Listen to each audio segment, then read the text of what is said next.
क्या गांजा, चरस और भांग की एडिक्शन हो सकती है? क्या सच में इसके कोई बेनिफिट्स हैं? इसके हेल्थ पे क्या साइड इफेक्ट्स होते हैं?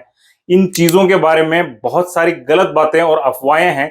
तो आज इनके बारे में जुड़ी सारी जानकारी, मिथ्स और रिसर्च बेस्ड फैक्ट्स जानेंगे। वीडियो में एंड तक बने रहें।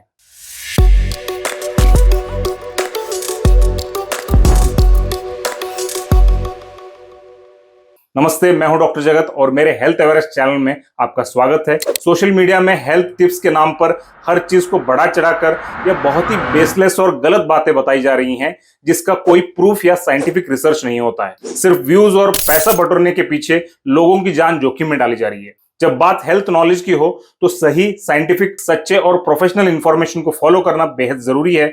अभी तक आपने चैनल को सब्सक्राइब नहीं किया है तो जरूर कीजिए और बेल आइकन को भी दबाइए। भारत में हजारों सालों से कैनबिस का उपयोग किया जा रहा है। वेदों में भी इसका उल्लेख है। आयुर्वेद के ऑलमोस्ट सारे टेक्स्ट में इसे पाया जा सकता है। इसके अलावा माइथोलॉजी में भी इसका उल्लेख देखने को मिलता है। भारत के अलग अलग हिस्सों में कई त्योहारों में, खासकर होली और महाशिवरात्रि में, भांग को मॉडरेशन और सोशल बाउंड्रीज में उपयोग किया जाता है। जिस पौधे के बारे में हम बात कर रहे हैं उसके बॉटनिकल नाम है कैनबिस इंडिका और कैनबिस सटाइवा। दोनों के इफेक्ट्स थोड़े अलग होते हैं। ये इंडिया, चाइना, पाकिस्तान, नेपाल, अफगानिस्तान और कुछ अफ्रीकन कंट्रीज में नेटिवली पाया जाता है। इसके कुछ कॉमनली कंज्यूम फॉर्म्स हैं गांजा, चरस और भांग।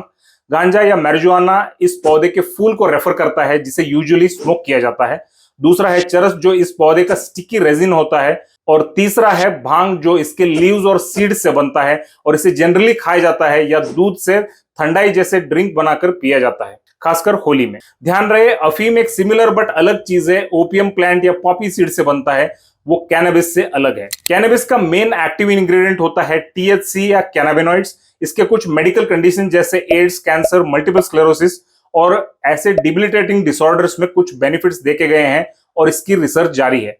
ये ब्रेन पे इफेक्ट करता है, जो यूजर्स में रिलैक्सेशन की फीलिंग, भूख को बढ़ाना, नींद और वक्त धीरे गुजरने की फीलिंग देता है। साथ ही शॉर्ट टर्म के लिए फोकस, कंसंट्रेशन और फिजिकल एबिलिटी को भी बढ़ा सकता है। कुछ लोगों में यह स्पिरिचुअल, क्रिएटिव या ट्रांस की फीलिंग भी पैदा कर सकता है। इसके लॉन्ग टर्म यूज से इसकी addiction, respiratory problems, memory disorders और सीरियस साइकोलॉजिकल डिसऑर्डर्स से रिस्क को बढ़ाता है। कैनबिस ओवरडोज से सडन डेथ भी हो सकती है। इसके अलावा इसके यूजर्स यूजुअली दूसरे केमिकल नार्कोटिक ड्रग्स पे शिफ्ट हो सकते हैं, जहां से लौटना नामुमकिन हो सकता है। मुझे लगता है इसका सबसे बड़ा साइड इफेक्ट यह है कि ये रेगुलर यूजर्स को एक कंफर्ट जोन और अल्टर्ड रियलिटी में रखता है और इनकी विल पावर बहुत कम होती है, जिसकी वजह से लाइफ में कुछ भी पॉजिटिव अचीव करना पॉसिबल नहीं होता। अगर इसके लीगल स्टेटस की बात करें तो इंडिया में कैनबिस को एनडीपीएस एक्ट के अंडर इसकी पोजेशन या इसका रिक्रिएशनल यूज बैंड है और इसे अंडर लाइसेंस ही फार्मिंग किया जा सकता है, वो भी सिर्फ रिसर्च, मेडिसिनल यूज या इंडस्ट्रियल पर्पस के लिए। गांजा और चरस के मुकाबले भांग की रेगुलेशन थोड़ी रिलैक्स्ड है। अनफॉर्चुनेटली इंडिया में इसकी large scale illegal farming, distribution और यूज होता है। कई नॉर्दर्न स्टेट्स में किसी भी पान की दुकान में आपको भांग आसानी से मिल जाती है। टूरिस्ट प्लेसेस जैसे कि मनाली और गोवा में ये पॉपुलर और इजीली अवेलेबल होती है। कैनबिस से मेडिसिन और टीएचसी ऑयल एक्सट्रैक्शन काफी प्रॉफिटेबल है, तो फार्मर्स की बेनिफिट के लिए इसकी फार्मिंग को और इसके रिक्रिएशनल यूज को लीगलाइज और कंट्रोल करने की कोशिश कई स्टेट्स में जारी है। इसके पॉसिबल इकोनॉमिक ग्रोथ बेनिफिट्स के बावजूद इसके सोशल इंप्लीकेशन डिबेटेबल हैं। अगर कैनबिस की इस पैंडेमिक की प्रॉब्लम को एनालाइज करें तो इसमें दो बातें सामने आती हैं। पहला है स्टैटिस्टिक्स। भारत में कैनबिस की कंजम्पशन बढ़ती जा रही है।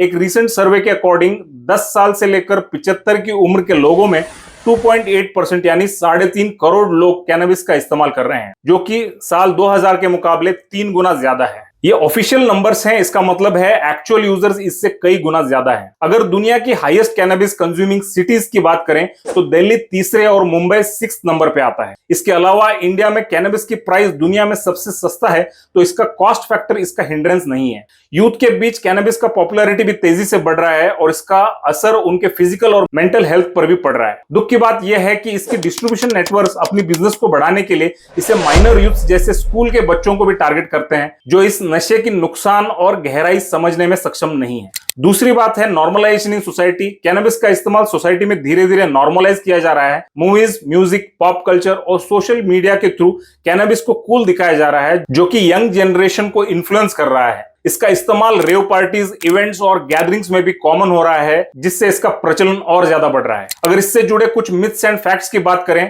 तो पहला मिथ है cannabis is harmless and natural. Fact यह है कि कैनबिस के थोड़े मेडिसिनल और रिक्रिएशनल बेनिफिट्स के बावजूद इसका इस्तेमाल काफी खतरनाक है, और इसका नेचुरल होने का यह मतलब नहीं है कि यह सेफ है। इसके अलावा इसमें कई केमिकल्स भी मिलाई जा रही हैं जो इसे हाईली एडिक्टिव और हार्मफुल हो सकते हैं। दूसरा मिथ है कि cannabis is not addictive. Fact यह है कि कैनबिस के एडिक्शन रियल और सीरियस प्रॉब्लम है। लॉन्ग टर्म यूज से एडिक्शन और मेंटल डिसऑर्डर्स डेवलप हो सकते हैं और विड्रॉवल सिम्टम्स भी देखे जा सकते हैं।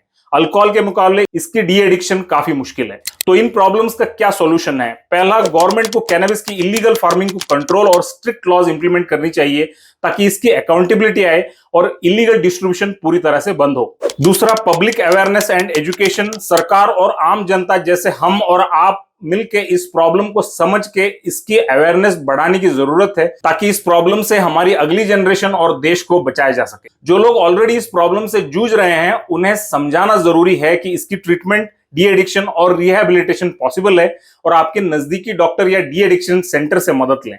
तो फाइनली, कैनबिस की समस्या दुनिया में एक बड़ी पैंडेमिक बन रही है। इस समस्या के व्यक्तिगत, सामाजिक और आर्थिक नुकसान को समझना जरूरी है ताकि हम उसका समाधान ढूंढ सके। सरकार को स्ट्रिक्ट रेगुलेशन और पब्लिक अवेयरनेस कैंपेन्स के थ्रू इस समस्या का समाधान करना जरूरी है। उम्मीद है आपके लिए ये वीडियो हेल्पफुल थी। याद रखिए, हमेशा सही और ऑनेस्ट इंफॉर्मेशन से ही अवेयरनेस क्रिएट होती है, तो इसे जरूर शेयर करें। And finally, subscribe to stay healthy.